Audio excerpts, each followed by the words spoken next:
সরকারি কর্মী।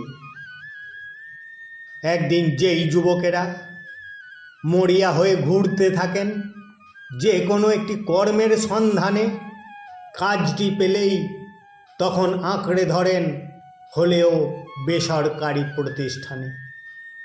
হাসি মুখে নির্দ্বিধায় তখন সর্বদা মনোযোগে কর্তব্যপরায়ণ, পারিবারিক সমস্যা উপেক্ষা করেও করেন কঠোর পরিশ্রম।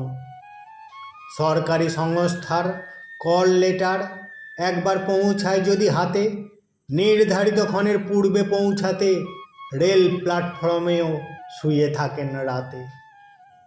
চাকরি প্রার্থীর যোগ্য বিচারে যদি নিয়োগপত্রে থাকে নাম, যোগদান পরবর্তীতে অনেক কর্মীরই সেই মানসিকতার ব্যবধান। কর্মের প্রতি বাড়ে অনীহা, হয় না দক্ষতার বিকাশ, সরকারি বেতনে মস্তিষ্ক বিভ্রাট, সর্বদা হিসাব নিকাশ।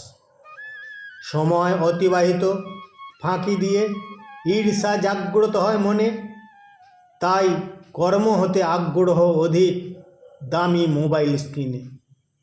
নিয়ম অনুসারে যথাসময়ে যোগ্য ব্যতীত অযোগ্যেরও পদে পদে প্রমোশন, যেন গাধায় চড়ে অমরনাথের শিবলিঙ্গ দর্শন।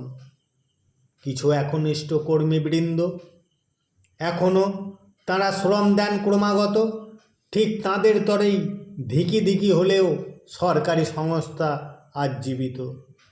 বাধ্য হয়ে ঠিকা শ্রমিক সর্বত্র সরকার করছেন নিযুক্ত।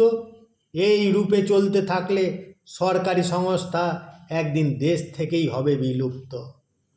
সততাহীন কর্মীদের তরে সরকারি সংস্থা বাঁচিয়ে রাখা দুষ্কর, নিরুপায়ে দেশের উন্নতির তরে হতে পারে প্রাইভেট কোম্পানির নিকট হস্তান্তর।